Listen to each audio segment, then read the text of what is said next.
Hello friends, আজকে আপনাদের সাথে শেয়ার করব আমার ছাদ বাগানের এখন বর্তমান কী পরিস্থিতিতে আছে সেটা। তো সকালবেলা বৃষ্টি হয়েছে, তো এর জন্য পুরো ছাদ ভেজা। আর এই বৃষ্টি হলে গাছগুলো এত সতেজ হয়ে যায়, দেখতে খুব ভালো লাগে।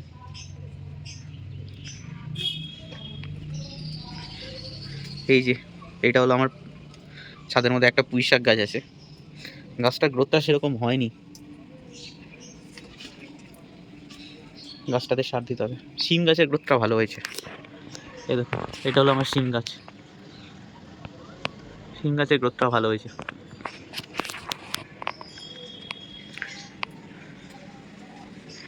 আর এখানে আছে অপরাজিতা গাছ। এই হলো গোলাপ গাছ, এটা শীতকালে প্রচুর ফুল দেয়।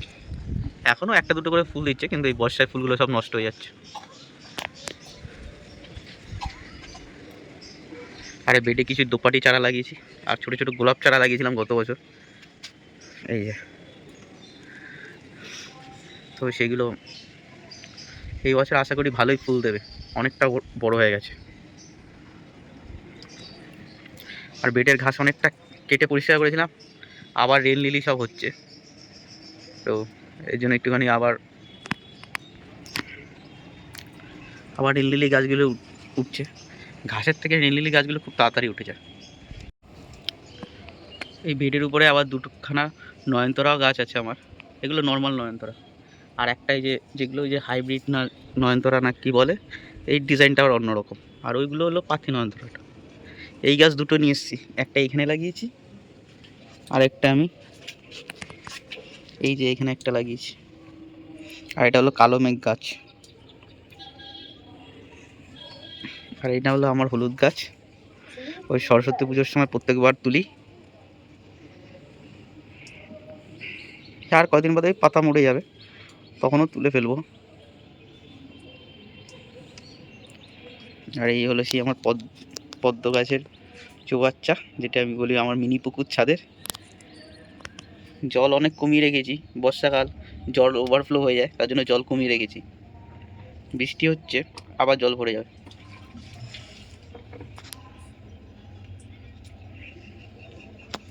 আর এই কচুরি পানা দিয়ে রাখি এই কারণে, যাতে জল ওভারফ্লো হলেও মাছ বাইরে লাফ দিয়ে না চলে যেতে পারে। কারণ এর আগে অনেকবার হয়েছে মাছ বাইরে লাফ দিয়ে পড়েছে আর মরে গেছে।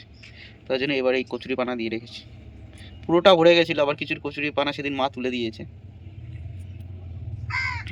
আর এই পুদিনা গাছগুলো হঠাৎ করে হলুদ হয়ে যাচ্ছে, কেন হচ্ছে বুঝতে পারছি না। কারোর জানা থাকলে একটু বলবেন যে কেন এরকম হলুদ হয়ে যাচ্ছে।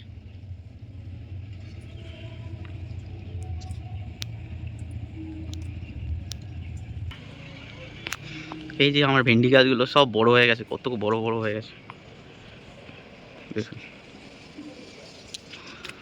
এগুলো আসলে শেষ সময়, এই ভাদ্র মাসে এগুলো সব কেটে দেবো। কয়েকটা বাতি মা ভেঙেও ফেলেছে। এই যে এগুলো মাথাগুলো সব পুচে গেছিলো, তো এটা ভেঙে ফেলেছে। আর এই দেখুন, এই জবা গাছটার বাঁচবে কি না জানি না, তো এর জন্য আরেকটা জবা গাছ লাগিয়ে দিয়েছি এই ইসেতে। আর এই জবা গাছের সঙ্গে লাগিয়েছি আমি লঙ্কা গাছ। লঙ্কা এখন সাথী ফসল হিসেবেই লাগাচ্ছি আমি। এই যে লঙ্কা গাছ, এই লঙ্কা গাছটাও গ্রোথ নিচ্ছে আস্তে আস্তে। আর এই পাশে যেগুলো লঙ্কা গাছের টপ ছিল, এই বুঝতে পারছি না, খালি খালি লঙ্কা গাছ লাগাচ্ছি কিন্তু গাছগুলো খালি খালি নষ্ট হয়ে যাচ্ছে। তো এবার ঠিক করেছি যেই কটা গাছ থাকবে ভালো, আর বাদবাকি গাছগুলোকে সব তুলে ফেলে দেবো, এখানে অন্য কিছু সবজি চাষ করব। আর এইটা হলো একটা দোপাটি চারা। আর এই দোপাটি চারাটা একটা নিম গাছের টবের মধ্যে লাগানো হয়েছে। এই যে নিম গাছ, তো দোপাটি গাছে ফুল এসছে। আর এটা হলো জোয়ান গাছ আমার, এর পাতা স্মেল পুরো জোয়ানের মতন। বিশেষত এদিককার এই লঙ্কা গাছগুলো সব নষ্ট হয়ে যাচ্ছে, পাতা রাতা পড়ে কীরকম হয়ে আছে, জানি না এগুলো ঠিক হবে কি না। তো এগুলো দেখি বর্ষার পরে এগুলোকে যদি ঠিক না হয় এগুলোকে তুলে ফেলে দেবো। আর এই যে একটা বিলেতে ধনে পাতা 3টে গাছ এনেছিলাম, 2টো বেরিয়েছে। একটার থেকে এই যে এরকম শির বেরোচ্ছে। তো অনেক জায়গায় ভিডিওতে দেখলাম নাকি এগুলোকে কেটে লাগিয়ে দিলে নাকি আবার গাছ হয়। তো এক্সপেরিমেন্ট করে দেখবো যে হয় কি না, আর যদি হয়ে থাকে কারোর জানা থাকে তাহলে একটু জানাবেন। এই পাশের বেডটা এখনও বেডের এই জায়গাটাগুলো পরিষ্কার করা হয়নি, পরিষ্কার করা শুরু করেছি, কয়েকদিন টাইম পাইনি আর করাও হয়নি। এইখানে একটা কুন্দ গাছ লাগিয়েছি, এই যে কুন্দ ফুল গাছ ঢাকা পড়ে গেছে ঘাসে। আর এই বেডে অনেকগুলো যখন শীতকালীন ফুল লাগিয়েছিলাম তার মাঝে মাঝে লঙ্কা গাছ, বেগুন গাছ লাগিয়েছিলাম, সেই বেগুন গাছগুলো দেখুন কত বড় হয়ে গেছে।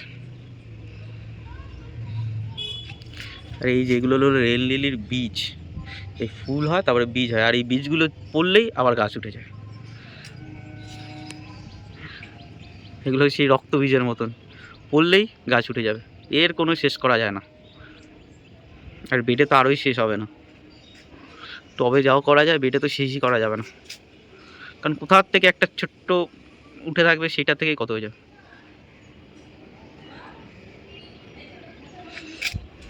এই সেই আমার সবচেয়ে বয়স্ক বেলি ফুল গাছ, এই বেলি ফুল গাছটা সেই আমার জন্মের সময় থেকে, অনেক বয়স হয়ে গেছে এটা।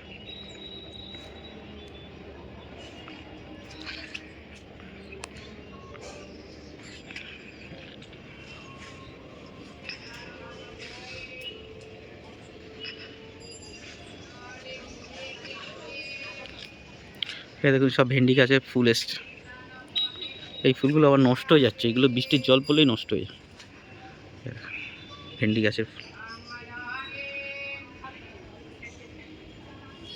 এই ভেন্ডি গাছের ফুলগুলো আগে ছোটোবেলা একটা কাটা জবা বলে এক ধরনের ফুল ছিল আমাদের বাড়িতে, অনেকটা ওরকম দেখতে হয়, জানি না ওটাকে ছোটোবেলা আমরা কাটা জবা বলে রাখতাম।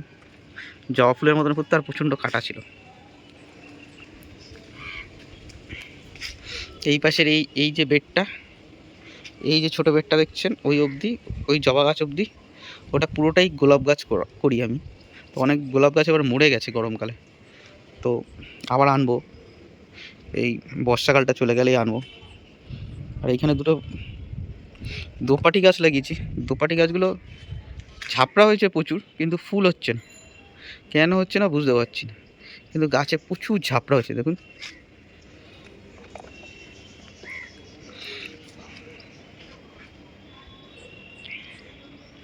অনেকগুলো গোলাপ গাছ আনতে হবে।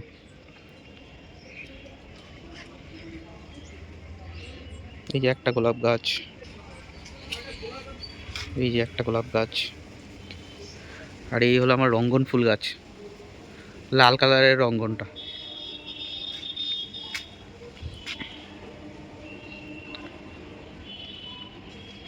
এবার হচ্ছে একটা অরেঞ্জ কালারের রঙ্গন ফুল গাছ আনবো। এটা তো সেই লাল জামরুল গাছটা, এটার পাতা আবার ছেটে দিতে হবে।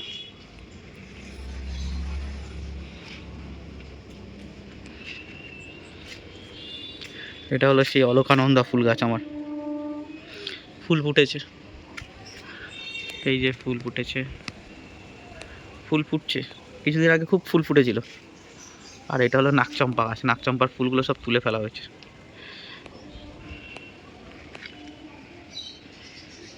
এই যে এই পাশে একটা উচ্ছে গাছ আছে আমার, উচ্ছে গাছে এখন উচ্ছে আছে, আর কিছু ফুল এসছে প্রচুর, এই পাশটা দিয়ে তো প্রচুর ফুল এসছে।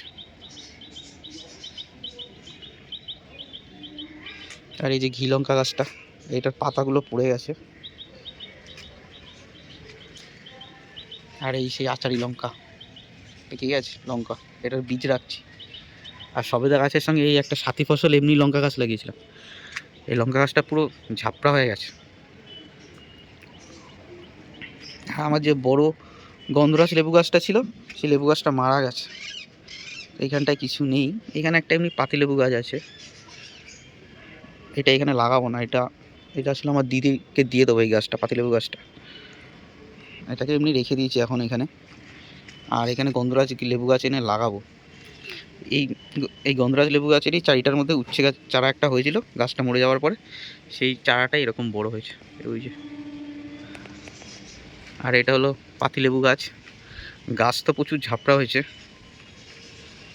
ডালগুলো প্রচুর বড় বড় হয়ে গেছে, কিছু ডাল ছেটে দিতে হবে, এখনও ফল ধরেনি।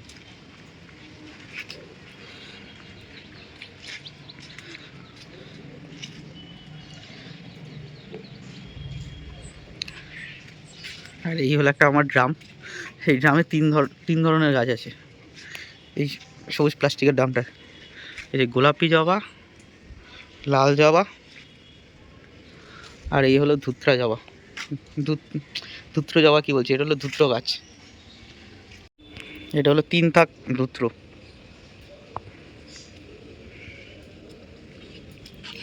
আর এই যে সুন্দর লাল জবা ফুটেছে। এর আগে গোলাপি জবা হচ্ছিল, তখন লাল জবা হচ্ছিল না। এখন গোলাপি জবা শেষ হয়ে গেছে। এই ফুলগুলো কেমন ফুটছে, এখন লাল জবা আবার ভালো ফুটছে। আর এগুলো যে সব হিবাস্কাস হাইব্রিড, যেগুলো যে ব্যাঙ্গালোর ভ্যারাইটি বলে ওইগুলো। এই গাছটা কিছুদিন আগে 3টে ফুল ফুটেছিল, এই ছোট্ট গাছটা।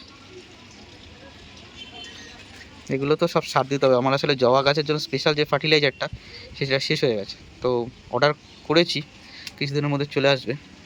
তারপরে প্রত্যেক মাসে সার দিলে গাছগুলো খুব ভালো হয়।